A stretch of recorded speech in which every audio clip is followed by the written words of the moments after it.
Hello po. Magandang araw po sa bawat isa sa atin. Saan man po man sulok ng mundo kayo naroon. Nawa po ay nasa maayos po tayong kalagayan. Salamat po sa Panginoon na nakasama po tayo sa ministeryong ito ng Panginoon upang magdala at magbigay po ng mensahe ng babala para po sa lahat ng tao sa mga huling panahon ito.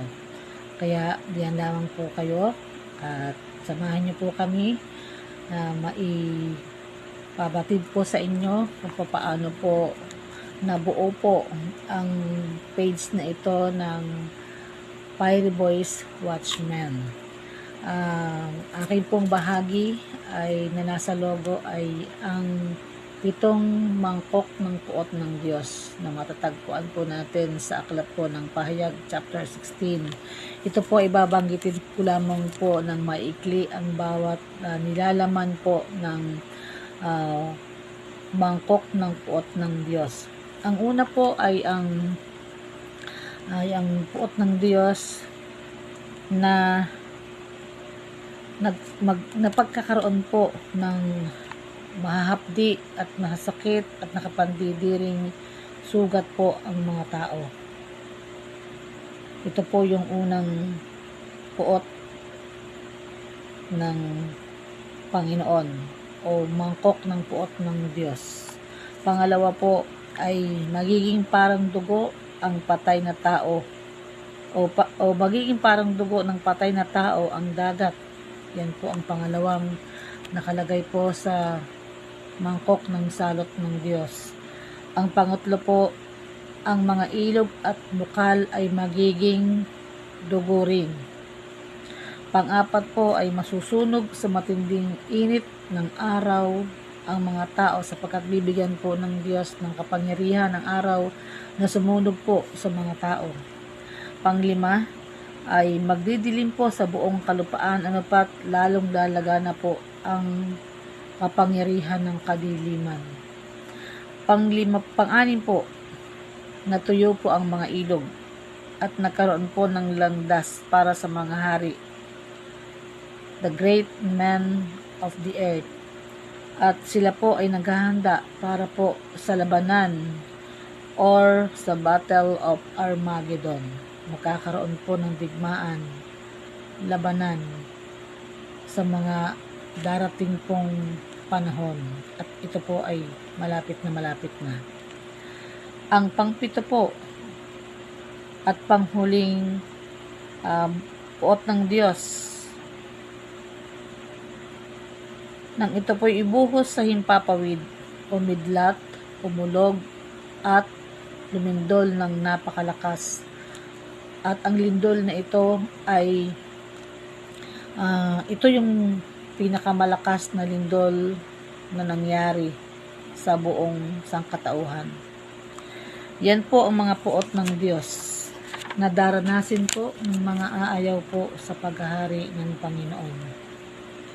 So mga ka-watchmen, ang Biblia po, ang salita po ng Diyos ay nasulat upang tayo po ay bigyan ng babala, upang tayo po ay makapaghanda sa mga sakunang parating sa sanlibutan ito.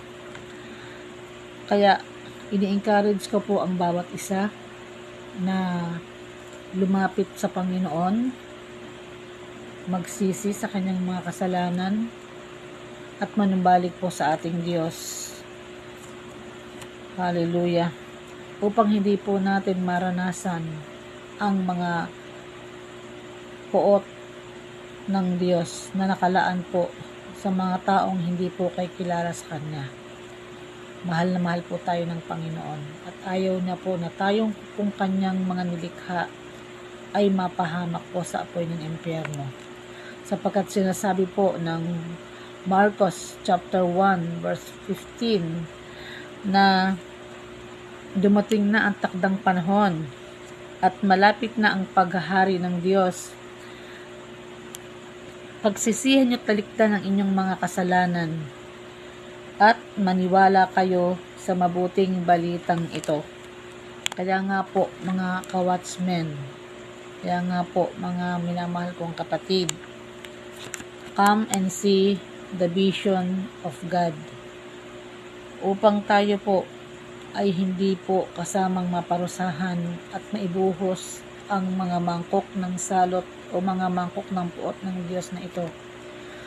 Bilang babala po sa atin, bilang tayo po ay tagapagbalita ng mga kaganapan sa sanlibutan ito na ginagamit po ng Panginoon, mga kamanggagawa ng Diyos, ay nananawagan po tayo, encourage po namin ang bawat isa na magbalik loob po tayo sa Panginoon, magsisi po tayo ng ating makasalanan upang ang mga paparating na mga bagay ay atin pong mapaghandaan. Amen. So, salamat po sa Panginoon, purihin po ang Diyos, and come and see the vision of the Lord. God bless us po. Sa Diyos po ang lahat ng papuri.